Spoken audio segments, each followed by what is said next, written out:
விருத்தாச்சலம் மணிமுத்தாற்றில் வெள்ளப்பெருக்கு. இரு கரைகளையும் தொட்டு கரை புரண்டோடும் வெள்ளம். ஆபத்தை அறியாமல் செல்ஃபி எடுக்கும் மக்கள். கடலூர், விழுப்புரம், கள்ளக்குறிச்சி உள்ளிட்ட பல்வேறு மாவட்டங்களில் தென்றல் புயல் காரணமாக பலத்த மழை பெய்து வருகிறது.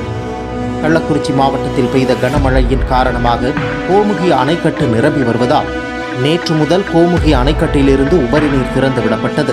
இந்த தண்ணீர் வெள்ளமாக வந்து மேமாத்தூர் அணைக்கட்டு நிரம்பியது. இதனால் இன்று காலை நிலவரப்படி 16,100 கன அடி தண்ணீர் மேமாத்தூர் அணைக்கட்டிலிருந்து மணிமுத்தாற்றில் உபரி நீர் வெளியேற்றப்படுகிறது. கோமுகி அணைக்கட்டில் தொடர்ந்து தண்ணீர் திறந்து விடப்படுவதால் அந்த தண்ணீரால் விருத்தாச்சலம் மணிமுத்தாற்றில் வெள்ளப்பெருக்கு ஏற்பட்டுள்ளது. இந்நிலையில் மாவட்ட நிர்வாகம் சார்பில் வெளியிடப்பட்டுள்ள அறிக்கையில் கோமுகி அணையில் இருந்து உபரி நீர் வந்து கொண்டிருக்கிறது. அதனால் மணிமுத்தாற்றங்கரை கரையோரம் வசிக்கும் பொதுமக்கள் பாதுகாப்பாக இருக்க வேண்டும், யாரும் ஆற்றில் குளிக்கவோ ஆற்றை கடக்கவோ வேண்டாம் என கேட்டுக் கொள்ளப்படுகிறது. இவ்வாறு அந்த அறிக்கையில் கூறப்பட்டுள்ளது.